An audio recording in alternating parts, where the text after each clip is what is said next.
BRS silver Jubilee వేడుకలకు వరంగల్ జిల్లా ముస్తాబవుతోంది. ఎల్కతుర్తిలో భారీ బహిరంగ సభ నిర్వహించేందుకు ఏర్పాట్లు జరుగుతున్నాయి. స్థానిక ఎమ్మెల్యే జాదవ్ అనిల్ సభ ఏర్పాట్లను పరిశీలించారు. కార్యకర్తలే సభను విజయవంతం చేయాలి అని పిలుపునిచ్చారు. ప్రతి నాయకుడు తన వెంట నలుగురిని సభకు తీసుకురావాలని సూచించారు. పార్టీ కోసం పనిచేసే వారికి సముచిత గౌరవం ఉంటుందని అన్నారు.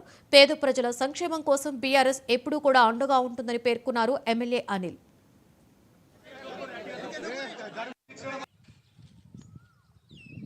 పొద్దునటువంటి 27వ తారీఖు నాడు ఎల్కతుర్తిలో వరంగల్ జిల్లా ఎల్కతుర్తిలో జరగబోయే బహిరంగ సభ మన పార్టీ ఆవిర్భవించి 25 సంవత్సరాలు నిండినాయి కాబట్టి ఆ యొక్క రజతోత్సవ కార్యక్రమాన్ని మనం జరుపుకోవాలని చెప్పేసి గౌరవ పెద్దలు మన నాయకుడు కేసీఆర్ గారి యొక్క ఆదేశానుసారం గౌరవ వర్కింగ్ ప్రెసిడెంట్ అయినటువంటి కేటీఆర్ గారి యొక్క అనుమతితో ఈరోజు మనం ఈ యొక్క నియోజకవర్గ స్థాయి కార్యకర్తల సమావేశాన్ని మనం ఏర్పాటు చేసుకున్నాం. కాబట్టి ఈ కార్యక్రమానికి వచ్చేసినటువంటి నా నలుమూల నుంచి వచ్చినటువంటి ప్రతి ఒక్క కార్యకర్తలకు 2 చేతులు జోడించి నమస్కారాలు తెలియజేసుకుంటున్నాను.